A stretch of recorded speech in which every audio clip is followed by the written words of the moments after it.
안녕하세요. 저는 금융교육 사업을 하고 있는 웰스에듀의 김양수입니다. 제가 오늘은요, 직장을 다니시는 분들이 평소에 월급을 받게 되면 무심코 나가는 이 건강보험료, 이 부분을 아무도 이제 관리하거나 아니면 어떻게든지 좀 아낄 수 있는 방법을 모르고 지나가시는 분들이 많다고 하셔서 제가 오늘은 그 설명을 좀 자세히 드리고자 인사드리게 되었습니다. 최근에 직장 가입자 건보료 산정 기준이 좀 바뀌었다던데 어떤 내용인가요? 사실 이제 작년에 바뀌었어요. 근데 이제 항상 이렇게 월급 통장을 자세히 보시는 분들 없으시잖아요. 맨날 빠져나가니까 못 느끼셨겠지만 아마 그래도 조금 느낌은 있으셨을 거예요. 이상하다. 작년보다 좀 많이 나가네. 먼저 첫 번째가 그게 보험료율이 올라갔어요. 해마다 올라가고 있긴 한데 요번에 지금 내는 건강보험료 보험료율이 7.09% 정도 되거든요. 작년에 6%였는데 거기에다가 장기요양보험료도 12%가 훨씬 넘는 장기요양보험료를 납부하시다 보니까 아마 피부로 느끼시는 건 건강보험료가 많이 오르네. 첫 번째 느끼셨을 거예요.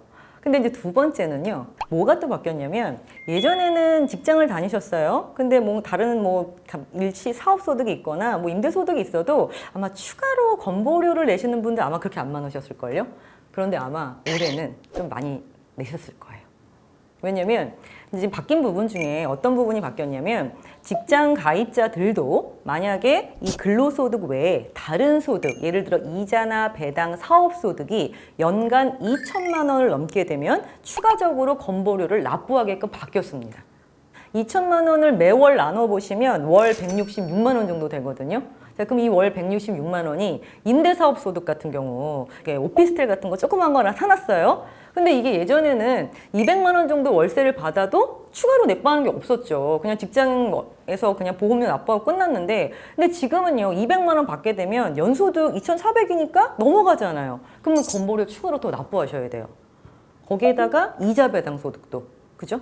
그래서 아마 그런 분들 있으세요. 아니 건보료 잘 내고 있다가 어느 날 갑자기 건보료가 갑자기 많이 나왔다는 거예요. 근데 어느 날 갑자기 부과하는 건 아니고요. 이제 그런 경우에는 직장인들은 연말정산을 하잖아요. 자, 그래서 연말정산을 하게 되면 그 전년도 소득이 어느 정도 나왔는지에 따라서 많이 내셔야 되는데 적게 내신 분들 같은 경우에는 이제 3월, 4월 봄 정도에 바뀐 건강보험료가 한번 일시로 나오는 경우가 있어요. 자, 사실은 2022년도 예를 들어서 인센티브를 되게 크게 받으셨다 칩시다. 자, 그러면 이건 사실 2022년도 소득이잖아요. 그러니까 원래 작년에 거기에 맞춰서 건보료를 많이 내셨어야 되는데 안 내신 거예요. 그 직전 연도 소득으로 하셨으니까. 자, 그런데 이제 이게 반영이 돼서 어이구 적게 내셨네요. 그만큼 안 내신 것만큼 내셔야겠네요. 근데 거기까지는 오케이예요. 사실 이제 국민건강보험공단에서는 이분이 연봉이 올랐구나. 그래서 이제 건보료를 이만큼 이제 납부하셔야 되겠구나. 그래서 건보료 기준을 확 올릴 수도 있잖아요. 그죠? 자, 그렇게 되면 이게 일시적으로 받은 인센티브인지 아니면 앞으로 진짜 연봉이 이렇게 올라서 납부하셔야 되는지는 본인이 아시잖아요. 그죠? 그래서 만약에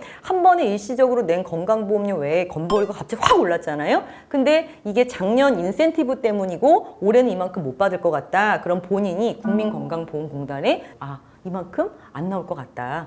반드시 말씀을 하셔야 돼요. 그리고 직장 가입자들이 또 관심이 있는 게 네. 피부양자로 등록을 해놨는데 맞아요.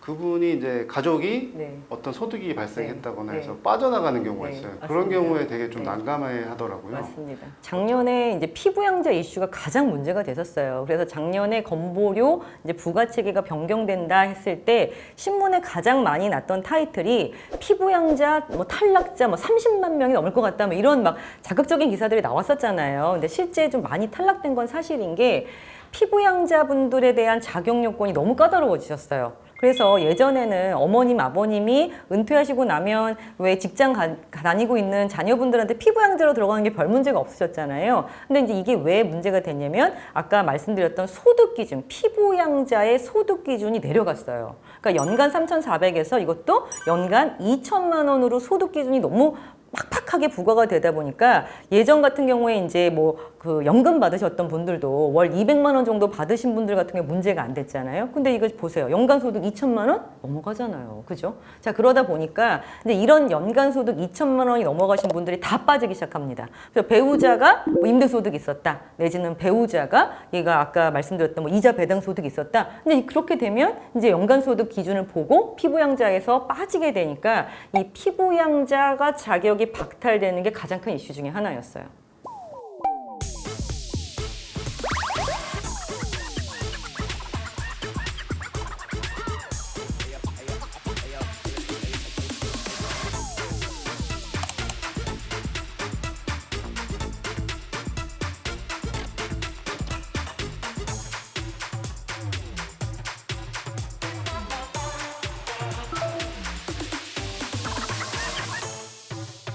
지역 가입자로 전환이 되면은 네. 건보료가 얼마나 늘어나는 건가요? 그러니까요. 그래서 이게 사실 같은 건보료 부가치계 중에서도요, 지역 가입자분하고 직장인 가입자분들에서 사실 좀 이슈가 있었어요. 왜냐면 같은 소득 기준으로 놓고 봤을 때 지역 가입자분들이 직장인 가입자보다 더 많이 내는 건 사실입니다. 왜냐면 이 기준 자체가 사실 이 직장인 가입자들은 소득만 본단 말이에요. 보수월액이라고 해서. 그런데 지역 가입자들은 소득, 재산, 자동차까지 봅니다. 자, 그러니까 뭔가 기준 요건이 너무 많이 보잖아요. 물론 자동차는 이번에 개정이 되면서 이제 금액 4천만 원 뭐 이상 넘는 것만 이제 하겠다라고는 했지만 어쨌든 간에 지역 가입자 입장에서는 건보료를 부과할 수 있는 이 요건 자체가 직장인 가입자보다는 더 많아요. 자, 그러다 보니까 이 중에서 가장 문제가 됐던 건 재산이었어요. 이 재산 기준. 일단 소득이 있는데 소득이 작다 하더라도요. 재산이 많잖아요. 재산이 많으면 또 지역 가입자분들은 건강보험료가 많이 나오게 돼 있습니다. 자, 거기에다가 이 재산세 과표가 이제 5억 4천일 경우에는 연간 소득 2천만 원. 자, 그다음에 재산세 과표가 9억을 넘어간다? 그러면 연간 소득 1,000만 원 더 빡빡해졌어요. 자, 그런데 아시잖아요. 이 재산세 과표라는 것 자체가 물론 시가를 얘기하는 건 아니에요. 5억 4천이면 기준 시가의 한 60, 70% 정도 잡히니까 시가로는 못해도 9억에서 한 10억 정도는 되는 아파트나 부동산을 가지고 계신다. 자, 그러면 이제 연간 소득 2천만 원 넘어가게 되면 이제 거기서 건강보험료를 이제 합산해서 과세를 하니까 굉장히 이제 부담이 너무 이렇게 굉장히 커지는 거죠. 자, 그런데 9억이 넘어가면요. 9억이라면 시가로는 그래도 한 13억, 14억 넘지 않을까요? 그죠? 그러면 좀 좋은 아파트잖아요. 이제 그렇게 되면 연간 소득 금액 기준이 1,000만 원이라니까요. 그러면 너무 빡빡하지 않습니까? 그죠? 소득 금액이. 자, 그러니까 당연히 직장인 가입자에 비해서 또 직장인 가입자는 뭐예요? 회사가 반 내주잖아요. 그러니까 못 느낀다니까요. 근데 지역 가입자들은 요건도 까다롭지만 내주는 사람 아무도 없어요. 내가 다 내야 되잖아요. 그러니까 상대적으로 같은 소득을 놓고 볼 때 지역 가입자분들이 부담이 엄청 커진 건 사실이죠. 그러니까 은퇴하신 분들이 은퇴하고 난 다음에 제일 신경 쓰는 게 바로 이 건보료래요. 왜냐면 연금 소득밖에 없다고 말씀은 하시지만 집이 있는 경우는요. 그렇죠. 그럼 재산세의 재산 점수가 확 올라가잖아요. 그거 많이 낸다니까요. 자, 그래서 사실은 여기서 약간 좀 팁이 있는 게 국민건강보험공단에서도 알아요. 직장 다니시면서 낮은 건강보험료를 납부하셨다가 갑자기 은퇴하고 난 다음에 아까 말씀드린 대로 피부양자에도 등재가 안 되고 갑자기 지역가입자로 됐는데 지역가입자 건보료가 막 확 높아졌어요. 그래서 이런 경우에 이제 그 직전 직장에서 1년 이상 근무를 하신 분들 같은 경우는 이미 계속 가입 제도라는 거를 국민건강보험공단에서 만들었어요. 지역가입자로 보험료를 안 내고 직장 이전에 다녔던 직장인 보험료로 납부를 3년 동안 해주는 제도가 있어요. 이거 꼭 쓰셔야 돼요. 네. 3년이면 되게 괜찮죠. 네, 36개월. 근데 이거는 본인이 신청하셔야 됩니다. 꼭. 그리고 신청 기간도 조금 타이트하더라고요. 아마 이게 지역가입자로 되고 난 다음에 2개월 이내에 신청하셔야 되는 걸로 알고 있습니다. 네. 그러니까 본인이 챙기셔야 돼요.